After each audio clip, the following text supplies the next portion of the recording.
We are live.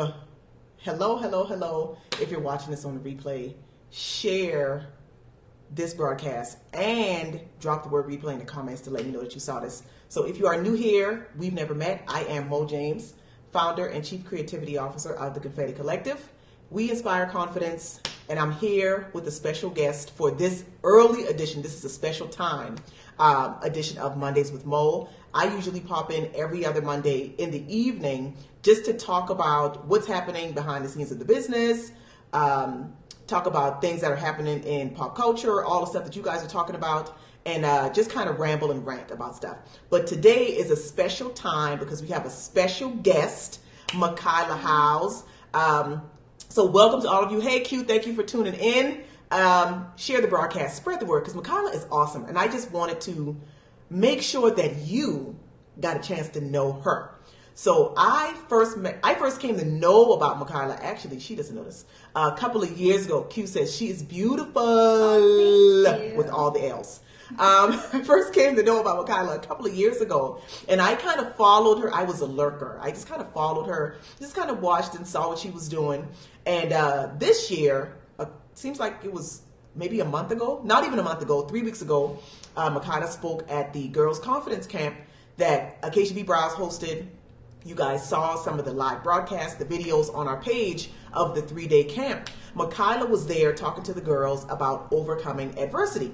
So after she after she spoke to the girls, I really was like, okay, I have got to introduce her. I have got to let our audience know about her because I think her story is so powerful and is such a testament to kind of dealing with the cards that you're dealt, right? You know, we here at the Confetti Collective, we are all about living your best life and living this like it's golden and all of these other things, but sometimes life punches you in the gut and you have to decide if you are going to punch back or if you are just going to lay down and just let life win. So Mahkyla's story, hey Nicole, Mahkyla's story is just one of those, I just think one of those shining examples of what it looks like to just decide, you know what, I see you life, I see what you're doing, but you're not going to get me down, you're not going to keep me down, I'm going to push back, I'm going to punch back and just kind of live boldly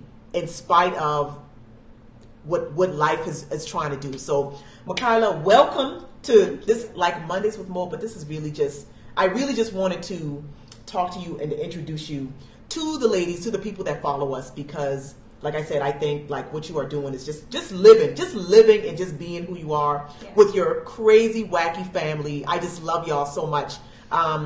So tell the people kind of a little bit about what, because I didn't want to tell the story for you. You kind of tell that story and kind of how you got to being here today. Okay, so I'm 23 now because my birthday was last week. Happy belated birthday. Thank you. Okay, so in May of 2017, I was hiking with all of my friends. I go to college, so all of my college friends, two of my friends and I decided we were going to go to Ramsey Canyon and go hiking. I don't hike at all. I don't like it. They had to convince me, but we went. And we went up to Ramsey Canyon to like the overlook, which is super high, and then we went off the trail, first bad decision, and then we went like to this waterfall thing, which is like out of the way in this weird hidden spot at the top area. And there was this big rock face, and my friends were like, oh, let's climb it. So of course it was a boy, me, and a girl, and so the guy, Ryan, was like, I'm gonna climb up this rock face, you should try. And I'm like, okay, it's not that hard, I'm pretty athletic, I could do it. And we get up, and it's about like 30 feet, I would say, estimating. I get about 25 feet up, and my hand just slips off backwards like that, just like the grip. Like everything was fine, it just slide off like that. And I felt like, you know, Lion King, like the Mufasa. Yeah, that's exactly what happened. And I just went back, and I fell, and I bounced through a tree, and so that bounced, and then I grabbed onto one of the branches, and it kind of broke, and I landed on my butt. And as soon as it hit the ground, I couldn't feel my legs anymore, and I tumbled another like maybe 10 feet, maybe. And then I stopped, and I was paralyzed. I knew that at that moment. I was like, yep, I can't feel my legs. I'm probably paralyzed. Either that or something's jammed. I couldn't hold myself up. My friend, who's at the top of this rock, jumps all the way down like a superhero, because adrenaline does crazy things to people. He jumps down and like holds me up, because I'm like leaning, because I can't hold my body up. And our friend calls 911, they call my parents, and it takes 2 hours for the rescue team to get to me. Yeah, because they had to hike up, and then they had to find us. Luckily, I'm so blessed enough to, like, people who are hiking in that area where no one goes up there. Like, it's off the trail. People don't know. To even go there. To go there. And the first people who came through was a sheriff and his wife, and he calls in the exact location to where we are. And the next person comes through is, like, a teenager and his, like, girlfriend, and he's, like, in my mind, I might be dramatic, but he looked like he was like 8 feet tall, and his arms were super long. Like, he was super helpful, so he stayed and was like trying to comfort me. And then the next person who came was a doctor and his wife. All these people were hiking? Yeah, just hiking. happened to be in the neighborhood. Yeah, just happened to pass by, and they're like, "Is everything okay?" And I'm screaming like, "I'm in pain, I hurt." And someone's like, "Don't move." I'm like, "I'm not moving." And so the doctor, he like does a little check on my like body, like I can't feel, and he knows it. And that's when the emergency team comes through, the rescue team. First, it was 2 guys. They were the first responders. And I'm sitting, and then there's this, like, maybe 5 feet, less than that, there's a drop to water where the water was running. And then there was the trail on this side. So they had to move me down across to the trail so they could take me away. So they were like, "Okay, so we're going to move you." And I'm like, "How?" Because I need to know. And he goes, "With our arms." And my lovely attitude said, "I don't appreciate your sarcasm." And they're like, "Okay." My friends were like, "Oh, she's fine. She'll be fine. This is how she always. She's fine. Everything's fine." And so they move me, and then they give me pain medication to like help with that. I don't know what it was. It was an IV, and then they put me in this like wheelbarrow thing, and they wheeled me to the top of the mountain. I got helicoptered out, but like a claw machine, so I'm outside of the helicopter, and then they fly me out to Tucson, and where we find out I have a shattered L1 vertebrae, and we find out later I had a fractured pelvic bone and then some fractures in my feet. But I didn't hit my head at all. There was no, like, barely any scratches. I think I had a small scratch here, and I have a scratch on my leg and one on my arm. Like, not bleeding, not anything crazy. Wow. And we get to the hospital. I'm in the trauma unit, and my parents show up, and my friends who are all there all show up. And the guy, the neuro student, he comes to my mom. He's like, "So she's paralyzed. She's never going to walk again." And my mom's just kind of like, "Okay, so when surgery? So what are we going to do about that?" And he's like, "Do you understand? She's never going to walk again." And she's like, "Yes." Heard you, and... Like, so I get that, but when are we going to fix that she's broken? And he was so shocked. And I was, at first, of course, like, the first thing that makes me think, I'm like, "Oh my God, I'm never going to walk again. I'm never going to," because I wanted to be an ASL interpreter at the time. And she's like, "Your hands work just fine." And I'm like, "That's true." And I was like, "Mom, I'm never going to walk." And she goes, "If all else fails, we'll cut your legs off and get you prosthetics." And I was like, "Oh, okay." Okay, so we have a plan. I mean, at least we know what we're going to do. Okay, got it. So what's funny is I grew up military student, and when I was in high school, we lived in Fort Sam Houston, which is the home for the Intrepid. So everyone's missing a limb or like have chunks of their skin ripped out. So to me, it's not anything new. Like my best friend in high school, her dad had an arm. That was it. But it was so funny is that all these trauma students, because UMC is a whole teaching hospital. I just explained it's like Grey's Anatomy. So I'm in the trauma unit, and my mom goes, "Well, just cut your legs off and get you fake ones." And I was like, immediately, like, I was getting ready to start freaking out, and then I was like, "Oh, yeah, that's fine. Yeah, we can just do that." It brought me back to reality, and these students are like, "What mother says that to their child?" And I'm like, it just brought me peace. I was like, "Oh, yeah, I can just get robot legs. Everything is fine. I'll be bionic and stuff. Like, I'm going to have the coolest legs. I'm going to be faster than everybody else. Exactly. Yeah, and so after that, we were in the hospital, and we got surgery about 2 days later, I think, and so what they did is a spinal fusion. They took my L1 vertebrae out because it was completely shattered. Turns out my L2 was fractured, but it's still in there. And they put bars on my back, so I have a scar, and there's these bars that just kind of hold up. So they have screws in the vertebrae that work, and they have the bars that hold my spine together, and eventually I think it's T12 and then L2 are going to all grow into be one big vertebrae. But the bars will stay in my back forever. And then I was taken to the rehab center where I learned to like function in a wheelchair, learn how to do all my stuff, and everything was really well. handled it pretty well, surprisingly. I cried the first time I did PT ever in my life. They were like, okay, we want you to lean, and when you don't have back muscles and you're paralyzed, you have no balance, and I just cried. And that was, I think, the second time I ever cried. And then after that, I cried because I was angry. I didn't cry a lot. It was mostly I had a lot of peace. My mom did. It's so God. They're like, we had just peace about it. People were stressed out, but it was kind of like, well, it's not the end of the world. She's not dead. She doesn't have a TBI. Right. Her back she just doesn't walk, which I don't really, it's not a big deal. And so we did rehab. I did really well. I was really excited. And then I was in there about a month. And then a week before I was going to get released, I felt this really bad pain in my back. And I was like, something's not right. Is it like a muscle thing? I don't know. And then there was this weird knot in my back. And I kept touching it. It felt kind of like, when you get your muscle seizes up. But it was harder than that. And the doctor, I had two doctors. We had a medical doctor and a PT doctor. And they're both touching it. They couldn't figure out what it was. And they're like, oh, we'll go get an x-ray. We went to the hospital, and the doctors kind of just went, touch, touch, touch. They're like, oh, it's a muscle spasm, and sent me home. Or sent me back to the hospital. And then a day before I was being released, they were like, my whole family was there to learn how to take care of me, what medicine, if I need to transfer to cars, what I need to do.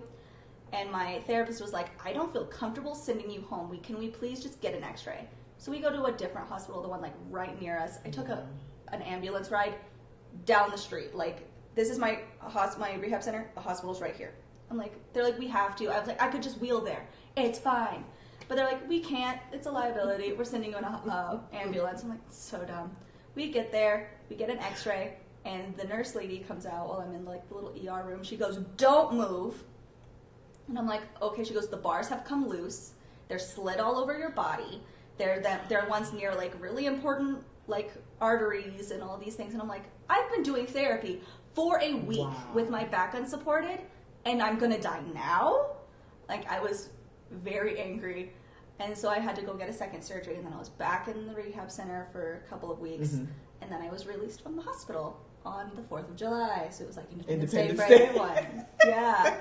It was great. And so what's funny is while I was in rehab, I had friends come in. I had my room turned into the party room, because I'm a very social person. My family's a very social people. When I was left alone, I did not want to be alone. So my mom or my family members stayed with me a lot of the time, which is usually not what happens. Usually we stay alone. But the first night I was by myself, the doctor came in to check on me, and I started crying. I was like, I don't want to do this by myself. I can't. He's like, okay, please stop crying. You're fine. We can have people stay with you. And I'm like, oh, cool, thanks. What's funny is that my family would always be there. It was decorated. I had this cool world map, because since we traveled all over the world, I have family, friends everywhere. We had little pins saying people were praying for me, and it was covered everywhere. And my nurses and the cleaning ladies would all come and look at it, and they were just like, this is amazing. And I made friends with them. I'm still friends with all my PTs on Facebook. I love them. But what's funny is that while I was in there, my people would come in, and I'm like, hey, can you bring me makeup so I can not look trash? And I'm the youngest person in the physical. Can I not look like a patient in the hospital? Yeah, I don't want to look sick, even though I'm sick. I don't want to look it. Okay, which doesn't make sense. I come out. No, I get it. It's because it's not just about the makeup. It's about how it makes you feel. Yeah. Yes. I didn't like looking in the mirror. I'm like, I look so bad. My skin looks so great though, which is funny because I break out when I'm stressed out. But my sister's like, how did you fall off a mountain and your skin looks so good? And I'm like, God. God's like, you have enough things to worry about. You don't need zits. Let me just go ahead and take care of this. Yeah. So my friends would come and they did my makeup for me. I would do my makeup. I'd come out with straight out orange eyeshadow and crazy cat eyes, and I'd come out to do therapy, and they're like, this is what you're doing today? Yes, hey. I'm like, yes, I am. This is how I need to get through. And they're like, I'm the youngest person in PT, and so when my family's out getting food, doing whatever, you would hear cranky old people, because you go to a rehab center, so you break a hip. Yeah. They're learning to stroke patients knee and stuff. replacement, that kind of stuff. Yeah. Yeah, and so there's cranky old people, and you can hear them yelling down the hall. So I just wheel into rooms. Why are you so angry? Why are you always yelling at people? What's your problem? What happened to you? And for some reason, I get this from my mom for sure, because my mom could go up to you. You could be the angriest person, having a rampage in Walmart. And she's like, do you need anything? What's going on here? Dude, chill. Yeah, she's like, what's going on here? Because I know it's not the French fries at the McDonald's. What's going on here? And they'll just be like, oh, let me just tell you my life story. I swear, if any normal person were to do that, they would get punched And my mom is just kind of like, so what's your issue? And I love it because I get that.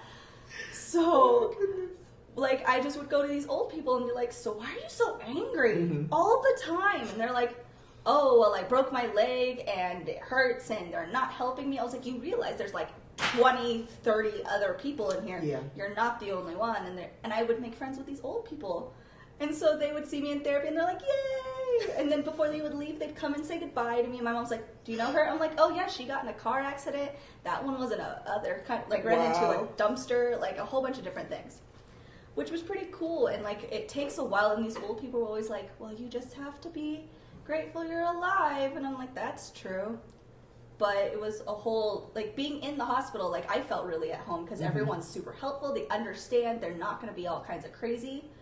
But I learned how to be not independent isn't the word I was thinking. I stood up for myself. Before my accident, like, I'm a very outgoing person, but I'm also kind of like, I have a lot of social, like, anxiety. And like, I didn't stand up for myself. Like, you could pick on me all day long and I'd be like, it's fine. But if you pick on somebody else, then it's like game over. But when I was in the hospital, there was a nurse tech, and she was lovely. She would never do anything on purpose to do anything, but I didn't think she understood that I was newer, and like she kept trying to move me in a way that I wasn't comfortable with, and something hurt me, and I was very uncomfortable with it, and I had to sit and like, I don't want her in my room anymore. I don't want to work with her anymore.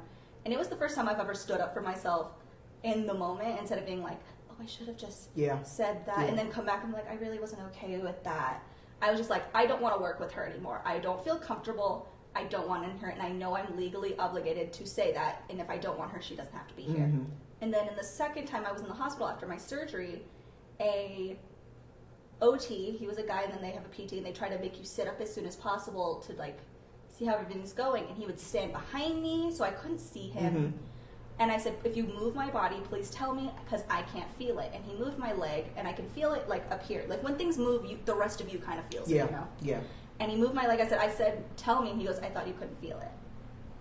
And I was already... so he's one of those. Yeah. And it was, what's funny is it was him and then the girl, and she was like, obviously like not okay with it, but she wasn't going to say anything because she was obviously like either beneath him or afraid of him or whatever. He also like exuded this like, I know what I'm talking about thing. Oh, I hate those guys. And I'm just like, whatever. But then the final thing is he was trying to get me to sit up, but the pain medication wasn't working. And my doctor said, until she can get her pain under control, don't move her. And I kept telling him that, and he didn't want to listen. So I was like, I said don't move me, I'm in pain. And he kept trying to force me to sit up, and he's like, if you don't do this, you're going to get sent to a like nursing home instead of going to rehab. I said, that's not true, you don't have that power. I said, get out of my room. And he's like, well, if I leave, you have to work. I was like, this isn't a negotiation, get out. And he didn't want to listen, so I, being the dramatic young lady that I am, I just started screaming at the top of my lungs, get out, get out, get out. And he earned that. I mean, he should have just... And he leaves, and I wasn't really gonna... I told my mom, and the girl was really helpful. She, like, we worked with, and she's like, yeah, I think you're fine. And then I was telling my mom, and this case manager lady or somebody overheard me talking about it. She's like, excuse me, what happened? And then his boss came in, and then her boss came in. And I was just like, this turned into a whole thing I wasn't ready for. And she's like, do you want to press charges? And I was like, and then I was just like, no, but I don't want him to be near me. I don't want him around me. And she's like, he's not allowed on this floor while you're here. And we're going to see to this that he's taking care of him. I was like, okay. Because, like, if he were to do that to somebody who couldn't stand up for himself, that would be horrible. And that kind of, which is interesting, the first lesson I learned being paralyzed is, yeah, you're going to have to stand up for yourself because no one else is going to do it. I mean, my family will, and people who know me will, but it's not going to happen. If I'm by myself and someone tries to say something to me, I'm going to or tries to touch my chair or move me in a way that I'm not okay with, I have to stand up for myself, which is a good life lesson for me. Yeah. So I thought that was pretty cool. And then now after being in rehab, you're like in this little bubble. Like, this is your whole world. And then they're like, okay, you're out, bye. And then just kick you out. Just kick you out and you go home. And then I went home, and on the 4th of July, and my sister came over. I have a 17-year-old sister and then a 21-year-old sister. 17-year-old sister's like, we're going to do your makeup, we're going to get you clothes. She brought me like a whole suitcase, and she's like, what outfits do you want to wear to go home? Which one do you think is cute? And so that was really fun. And so I left and I was like all confident with my makeup, and then we went out, which was crazy.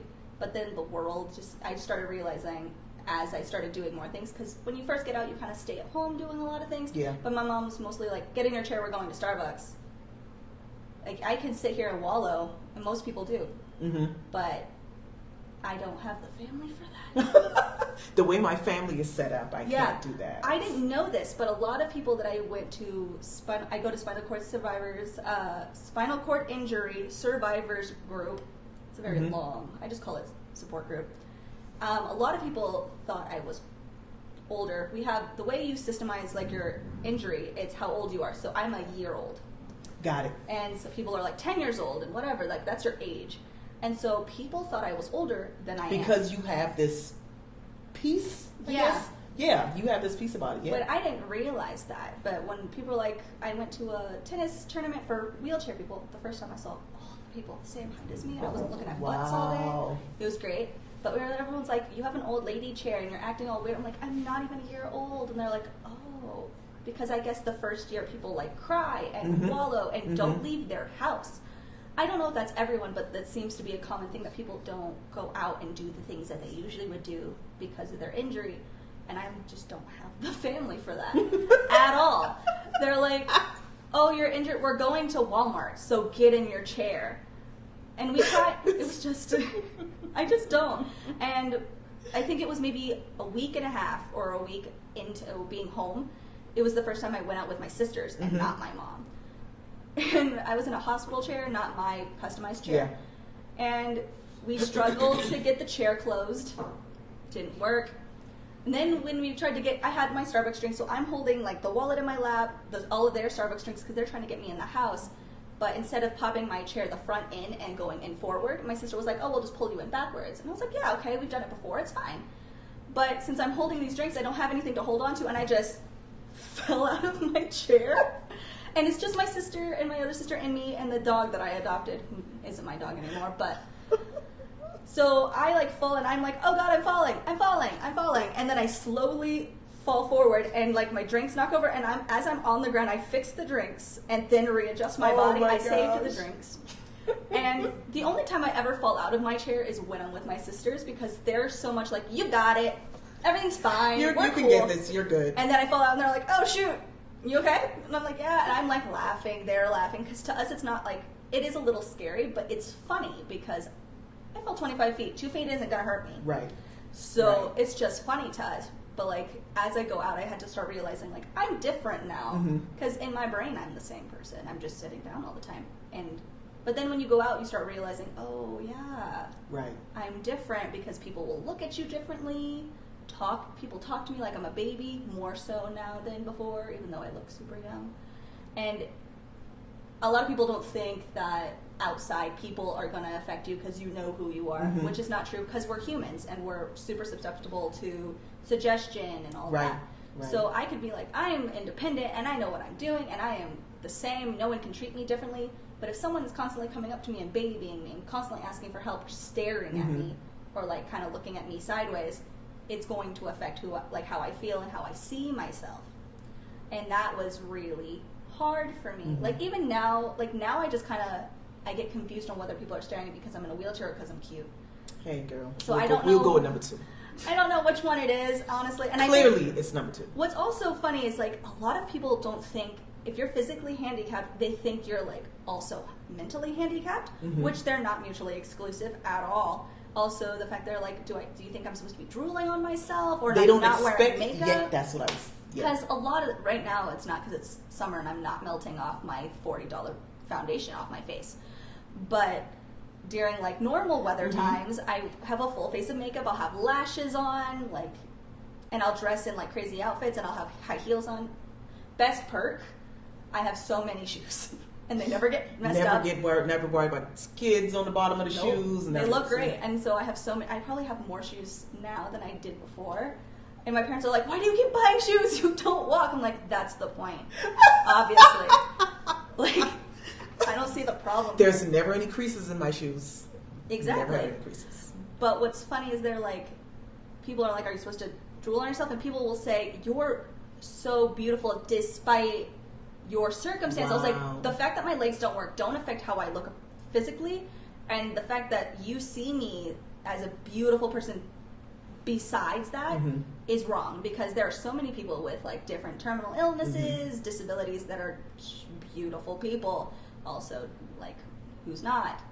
And it was just, it's a little offensive, and people think they're being sweet and being comforting and like complimenting me, and I'm like, you can just say you're beautiful, period, instead of saying you're beautiful for a person in a wheelchair. And it's super frustrating, except for now when people say that, I'm like, it's cute that I'm in a wheelchair and I can steal you from your boyfriend or your girlfriend, whatever. Like, how do you feel that, like, I'm the most attractive person you've ever seen and I'm in a wheelchair? Yeah. Changes everything how you feel, huh? And like, I have this like big confidence. Well, but I think that's so, that to me, that's what I saw. Like, even you answered a whole bunch of questions that I was thinking about asking. Yeah. Just kind of how you went through that process. Because even at the girls' camp, you let the kids ask you questions. Yeah. And they asked the awkward questions. And you answered them. I have no problems with it. I tell people, everyone's like, I don't want to offend you, but I want to ask a question. I'm like, as long as you don't try to be rude about it, or you're not trying to like make a joke out of me, I will answer your questions. If you want to ask how I go to the bathroom, a lot of people ask if I can have sex, and I'm like, listen, I'm not about that right now, because I'm trying to like learn to walk. I don't need to be dealing with another human being trying to attach to me. And their troubles. I don't have to deal with that right now. I just don't. But I'm like, I'm sure people can. I know people do. I have a friend who's in a wheelchair. She has children. So obviously it can happen. I don't know. But people ask me all kinds of weird questions, and they're so awkward. I'm like, as long as you're being polite. Yeah. And like, it can be an awkward. Asking people about their bladder situations can be super awkward, because no one talks about going to the bathroom. Exactly. Walkers don't talk to each other about, hey, so dude, how do you go to the bathroom? Yeah, people don't ask. So when you ask me, everyone's like, I don't want to offend you. I'm like, it's just awkward because society says it's awkward. I'm not awkward. Other people in wheelchairs also have these conversations. I have a friend who's in a wheelchair, and I constantly ask him questions. And I used to say, I have a personal question. I have an evasive question. He goes, all of your questions are evasive. Quit saying that. And I'm like, I'm sorry, because I didn't know. And he was just like, dude, we're all like this. It's fine. You can just ask questions. It's not a big deal. So it doesn't bother me that people want to ask questions. But if I don't know you and you come at me wanting to know all my business, I'm going to give you like the very surface, like, oh, how are you doing? I'm fine. I'm okay. I'm feeling better. How's your recovery? Good. Good. I'm learning to walk. And that's what you're going to get if you don't know me. If you do know me, I'm like, dude, I feel like crap today. Like, my nerve pain is on 12, and I feel sick. I feel like I'm going to vomit, but I'm here living my life. So how are you? Right. And a lot of people think, like, when bad things happen, you have to be, like, the epitome of peace and happiness. Like, you can have peace and be ticked off. Yes. Because, like, my bladder is super annoying, and since I'm learning to walk and things are coming back, like, sometimes it wants to work, sometimes it doesn't want to work. So, like, incontinence is a thing. That's what happens. Occasionally I pee myself, and I hate it. And that is probably the thing that I get so mad about, but it's like, I get so angry, and it's not because I'm angry at God or myself or whatever. I'm angry at specifically my bladder. That's it. And I'm like, you want to know what? The situation at hand I'm like, I'll say something. Someone's like, how are you? I'm like, life sucks today. And they're like, why? I'm like, because I keep peeing on myself. And they're just like... And it's not because I'm paralyzed, because, like, being paralyzed is not a big deal. I'm getting some really cool opportunities, and I'm getting to, like, educate people. Yes. Because I didn't know this, but according to most people that I've talked to in this town, I'm one of the few physically disabled who's not mentally disabled young people in our town, at least. Really? At least that goes to the college, or I see very often. And so and I also didn't realize, a lot of people don't have disabled friends. Yeah. So I used to work at the college, and so I know a lot of people out there, and a lot of the students who I was friends with were very uncomfortable and didn't really know how to adjust because they'd never had a disabled friend before. And I just, and at first I would get really angry because people would be like, I don't know if I want to hang out with you right now because I don't know how to deal with it. And I did have a friend at one point say, hey, in so many words, call me when you're walking, kinda. And after that, we had to have a conversation. I'm like, what was that about? Like, that wasn't okay. And then he's like, I don't know how to deal with this. I don't know what is going on here. I don't know how you feel about it. And he's not big on emotions. But then I'm realizing it's not because he's small-minded, or because a lot of people are like that. A ton of people. And it's not because they're like, I don't like disabled. I mean, there are people. Yeah. I don't like disabled people. I don't like a specific group of people. It's because they've never met anyone. Is like their that. own kind of closed offedness, their own limitations. Yeah. With kind of being able to, oh, this is a new, this is new. And only information people will get. I want to deal with it. The only time people will get information about people who are handicapped or disabled is usually the word we go with. I'm fine with either one, but some people don't. But like, they'll see it on TV, and media does not portray it well, usually. And so then when they meet me, I'm like, okay, I don't, like, you can, and people ask me a lot, like, what should I call you? I'm like, my name. Oh. Like, what do you want to call me? Like, what's my number? You can call me. Like, I probably won't answer, but like, I don't care. But it's interesting to see that now I like know myself as like, I had to sit here and be like, okay, so things that don't change about me are I'm funny, I'm nice, I'm smart, like I stand up for people, and then I'm in a wheelchair, so it's not like that's going to change, but I have to like look in the mirror and I'm like, what are benefits of me being in my wheelchair? I call it wheelchair privilege. It's not really a thing. It's just people don't want to challenge me or say anything mean to me, so they kind of just let me do whatever I want. Which I don't think is good sometimes, but like it works for me. Like, it's mostly people are afraid to seem like the person who's attacking the disabled person. The wheelchair. Yes. Which is fine, but it's funny because I'm like, someone's like, that's not okay. I'm like, do you want me to say something? They're like, I don't know. It's like, they're like, they'll be mad. I'm like, they're not going to be mad at me. Because if you start yelling at me, someone's like, how dare you attack the disabled person? And I'm like, how dare you? Which is kind of my thing. Like, you have to see, like, when bad things happen, like, what are your benefits? What are things? What do you get to become? Because now I get to educate people on things that I didn't even realize I cared about before. Like, I didn't know anything about the disabled community. I didn't know about how plastic straws may be getting banned and are affecting disabled people really badly. Wow. Yeah, like, I didn't know. There's so many things. Let me just say, the disabled community, I have so many friends on the internet who are disabled, and we're such a cool community, and we, like, stay together. Like, I learned so many cool things about all of that, like, and that how, like, other things affect you and how people don't even think about it at all. Yeah. Like, I talk about like stairs and like ramps and like the way people put ramps. I'm like, why? This is like the worst place to put a ramp. Why would you put it here? And they're like, it was an afterthought, obviously. I'm like, you didn't have a disabled advisory board to tell you that wasn't a good place? Like, really, what's happening here? And like, I always think about it like how doors just like don't open, like the handicap doors. Most doors are really easy to open for me anyway, because I have a lot of upper body strength. Like, my injury is an L1, which according to all of the other spinal cord injury people that I met is the Cadillac of spinal cord injuries, because it's like in the perfect spot. Like, that's what it's called, and I have like a sign in my room that says that. But like, it's because it's in like the perfect spot. Like, it just kind of only affects your lower body. Like, your upper body's not really affected much at all. Like, it's the ideal injury if you were to get one. Yeah. You know? And so, like, I can open doors really easy, but if someone had a higher injury, they might not be able to. Bathroom doors most of them don't have buttons, and they're so heavy. Even for walking people, they're heavy. Yeah. And so I'm sitting here just like stuck in the bathroom, can't get out, because I go to the bathroom by myself like a grown-up. And then I have to, like, call my mom who's, like, in the restaurant, like, I'm trapped in the bathroom, the help door's me. I can't get out. Usually there's people super nice, and they'll help me open the door, or I'll just shove the front of my chair and just push really hard, because that's leverage.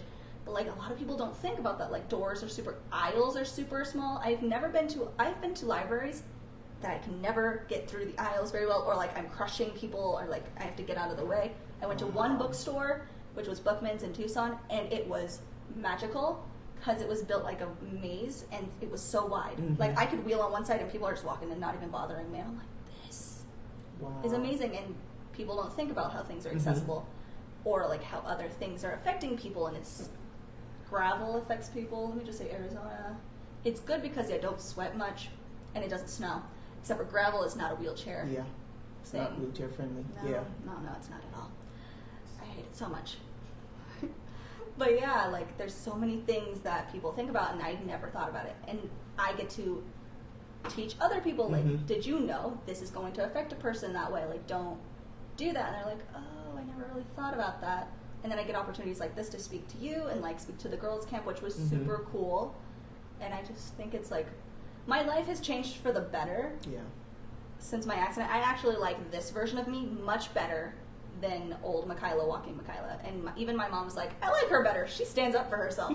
I like her. And I'm like, thanks. I made her myself, sorta. But yeah, it's really cool opportunities, I guess. That's awesome, though. Y'all see, those of you that are watching, people are laughing, they're cracking up laughing at you. This is why I wanted to introduce her to you all, because just her attitude, and it definitely helps that she has the perfect family, she has the perfect support system for having gone through something like this. Because I know her mom, and she's hilarious. I mean, I just love their family. So that's why I wanted to introduce her to you guys, because I know that there is something that she said that regardless of what your situation is, walkie or non-walkie, you got something from this. And you'll be able to take that and really apply that to your life. There's so many, you said so many things. Like, I'm going to be chopping this video up a million times because you said so many things that a person, regardless of their age, would benefit from. So I'm just so grateful, just thankful to be able to come and talk to you. So we really have to get your blog like up and running, because you just said a whole bunch of stuff that I'm like, okay, I got to write that down, because that's a part of her platform, and this and this and this, like all of these things.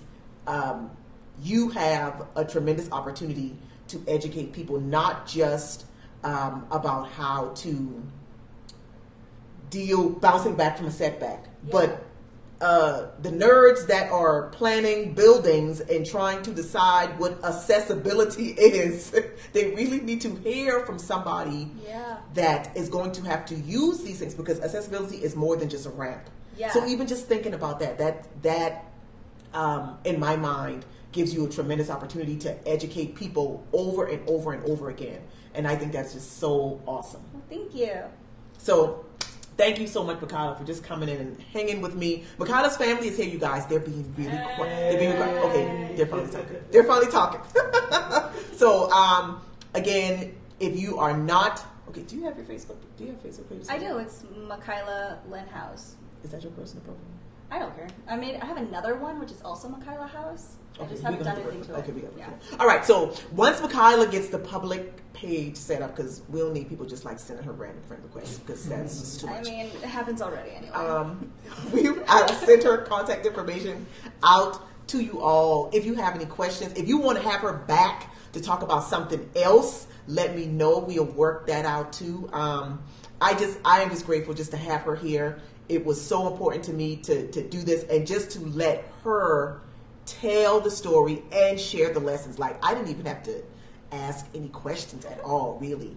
And that is what makes this journey that she is on so amazing, because she's already learned some of the most valuable lessons. And as she continues to learn, she's now sharing those lessons with other people. And like I said, it doesn't matter what your situation is.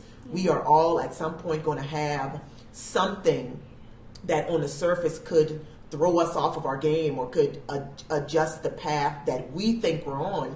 And how we deal with that is going to determine how we get past it and how far we'll be able to go from it. So I am just so grateful just to have this Duchess of the Bounce Back, Duchess of the Glow Up with me. So we have to put that on a t-shirt for you. Yes, I would love that. All right. So I'm just grateful to have her here. So I hope you guys enjoyed this chat. Like I said, if you have any questions, drop them in the comments. We'll be sure to answer them for you. And yeah, if you want to have Mahkyla back, drop me a message. We'll hook that up too. Awesome. So thank you, Mahkyla. You're welcome. Thank you, viewer, watcher, people. If you're catching this on a replay, share it again and share it again and share it again. Yeah. So I will catch. Nicole says the Mo and Mahkyla show. That has a nice ring to it. That does have a nice ring to it. I like that. I'm gonna write that down. Thank you, Nicole. All right. So thank you guys for tuning in. We will catch you later. Bye.